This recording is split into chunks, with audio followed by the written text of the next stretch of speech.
जय माता दी। जय माँ कामाख्या। देव राधा ट्रस्ट, सत्यवाणी चैनल।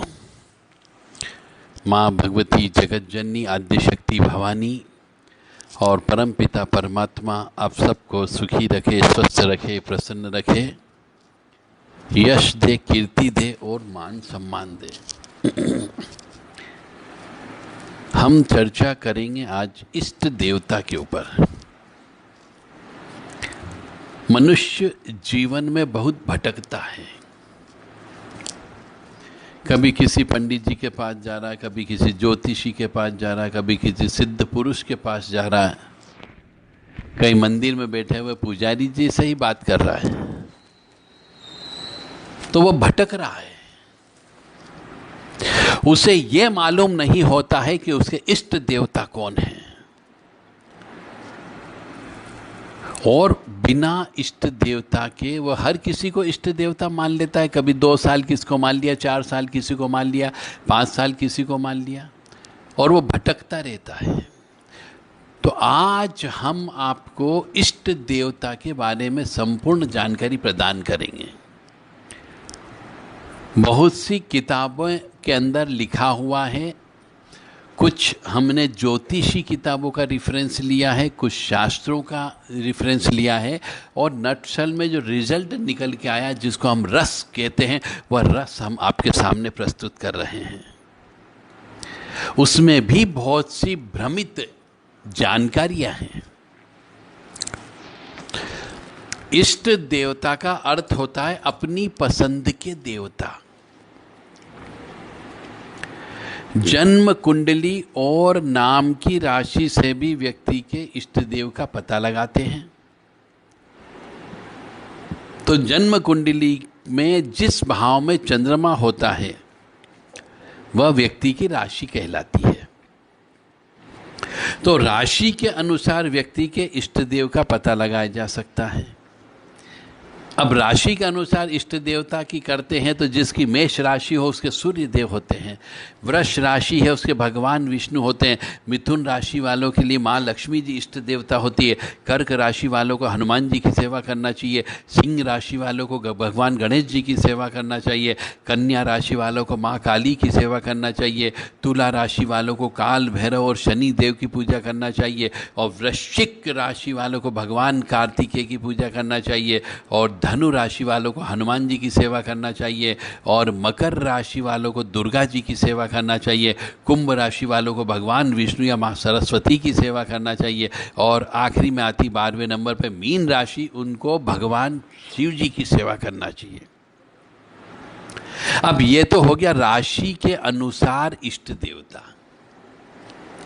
मतलब जिस भाव में चंद्रमा होता है वही व्यक्ति की राशि होती है।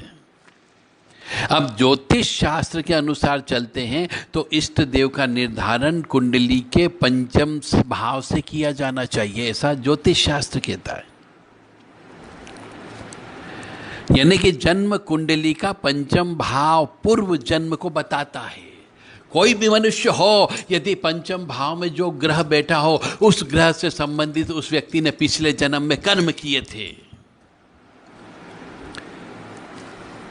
तो पंचम भाव जो होता है पूर्व जन्म को बताता है, कर्म को बताता है, ज्ञान को बताता है, बुद्धि को बताता है, और शिक्षा से जुड़ा हुआ होता है। उसी शिक्षा से जुड़ा हुआ होता है जिसमें पंचम भाव में जो ग्रह बैठा हुआ होता है। इसलिए इष्ट देव का निर्धारण ज्योतिष शास्त्र के अनुसार पंचम भाव को देख करके किया जाता है। अब पहले मैंने जैसे बताया कि आपको राशि के अनुसार इष्ट देवता भी होते हैं, अब पंचम भाव के अनुसार भी इष्ट देवता होते हैं, और पंचम भाव के साथ साथ नवम भाव को भी देखा जाना चाहिए, ऐसा ज्योतिष शास्त्र कहता है, क्योंकि पंचम से पंचम भाव नवम भाव होता है, और इसका संबंध भी धर्म और उपासना से होता है।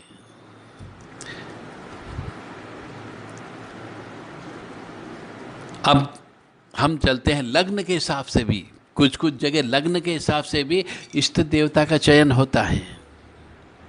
तो सिंह लग्न की पत्रिका के लिए इष्ट देव गुरु होते हैं, बृहस्पति एवं विष्णु भी होते हैं।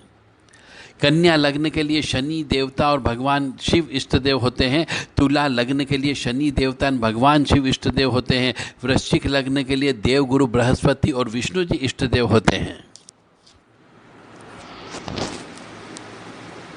और ये सब भी कहा जाता है कि इष्ट देव प्रसन्न है तो बहुत सारे ग्रह नक्षत्रों का दोष भी परेशान नहीं करता है। कुंडली का पंचम भाव इष्ट का भाव माना जाता है और इस भाव में जो राशि होती उसके ग्रह के देवता ही हमारे इष्ट देव कहलाते हैं। इष्ट देव की पूजा करने से फायदा होता है कि कुंडली में चाहे कितने भी ग्रह दोष क्यों न हो, अगर इष्ट देव प्रसन्न है तो यह सभी दोष व्यक्तियों को परेशान नहीं करते हैं।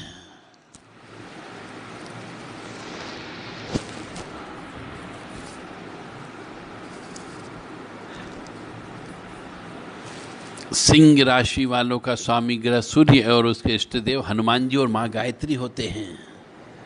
धनु और मीन राशि वालों के स्वामी ग्रह गुरु होते हैं और उनके इष्ट देव विष्णु जी होते हैं।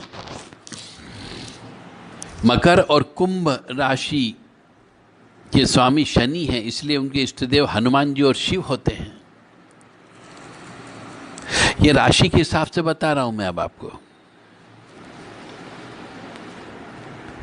और एक जगह और किताब में ऐसा लिखा हुआ, यानी कि इष्ट देवता के बारे में हमारे यहाँ पर बहुत ज़्यादा डिफरेंस ऑफ ओपिनियन है, विचारों में मतभेद है। कोई राशि के हिसाब से लेता है तो कोई लगन के हिसाब से लेता है, कोई पंचम भाव से लेता है। तो व्यक्ति भटक रहा है,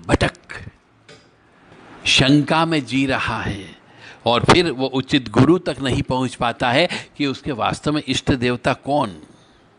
एक जगह लिखा हुआ है कि कुंडली का इष्ट देवता कारकांश से 12वें घर में स्थित ग्रह है। यदि घर खाली हो तो घर का स्वामी इष्ट देवता होता है। मतलब कारकांश भी आपको चेक करना पड़ेगा यदि इष्ट देवता चेक करना है तो। और कुछ जगह लिखा है कि 5वां भाव होता है, तो 5वां भाव जन्म कुंडली में स्थान, शिक्षा, संतान अपने इष्ट देवता का होता है। यानी कि जन्म कुंडली में सबसे ऊपर पहले खाने में जहां लग्न लिखा हुआ होता है उससे बाईं और 5वें खाने तक गिनने पर 5वां भाव आ जाता है। इस पंचम भाव में जो भी अंक लिखा होता है उसी के अनुसार हमारे इष्ट देव का पता चलता है।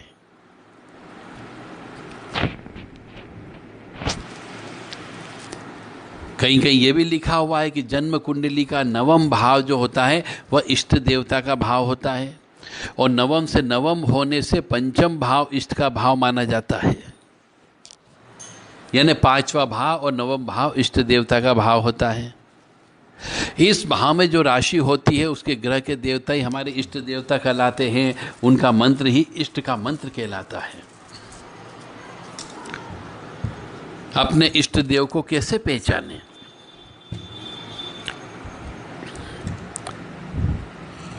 अपने इष्ट देव की पहचान क्यों जरूरी है?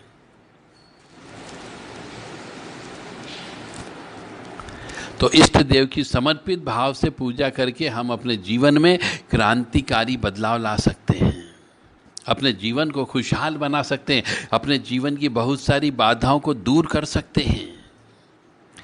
ग्रह कभी भी ईश्वर का निर्धारण नहीं कर सकते। ग्रहों की समस्या को दूर करने के लिए विशेष देवी देवताओं की उपासना करना पड़ती है और देवी देवताओं की उपासना करके ही व्यक्ति जीवन में उन्नति कर सकता है। कोई भी ज्ञान, आराध्य, पूजा और उनकी कृपा के बिना अधूरा होता है और अपने आराध्य का विकास करना होता है। और ज्ञान जो है आराध्य की कृपा के बिना प्राप्त नहीं किया जा सकता है। तो आपको आध्यात्मिक और धनवान यदि बनना हो तो अपने आराध्य देव की पूजन अर्चन करना ही करना पड़ेगी।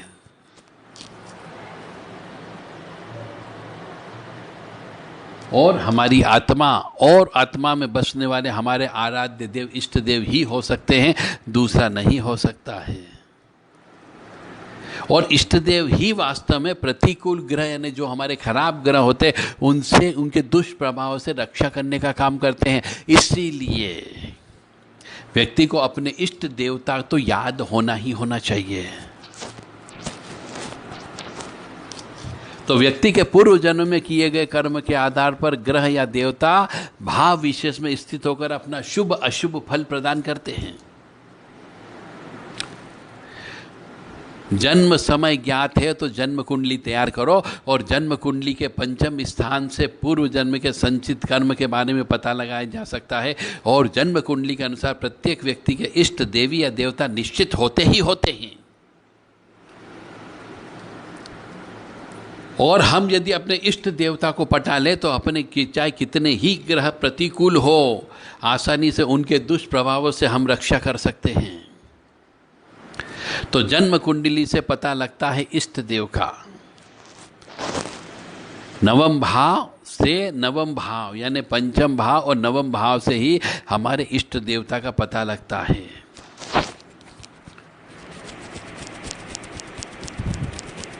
तो मेष और वृश्चिक राशि के अनुसार स्वामी ग्रह इष्ट देव इनको उनके हम यहाँ बता रहे हैं आपको। और ये जरूर ध्यान रखें कि इष्ट देवता की पूजा रोजाना करना है आपको, और इष्ट देवता की पूजन करने के बाद ही कोई भी कार्य प्रारंभ करें। अब मेष राशि और वृश्चिक राशि, मंगल हनुमान जी उनके इष्ट देवता होते हैं मेष और वृश्चिक राशि के। और मंगल और हनुमान जी की सेवा करना है। हम हनुमते नमः ये मंत्र रोजाना बोलना ही बोलना चाहिए। और राम जी श्री राम रक्षा स्तोत्र का पाठ करना चाहिए, ओम राम रामाय नमः। मेष और वृश्चिक राशि जिसकी भी हो पंचम भाव में,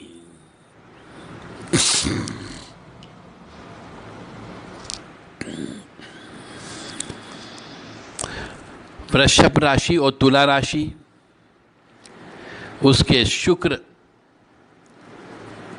और दुर्गा जी ओम दुम दुर्गाय नमः का जप करना चाहिए। मिथुन राशि और कन्या राशि इसके बुध यानी गणेश जी और विष्णु जी इनका करना चाहिए।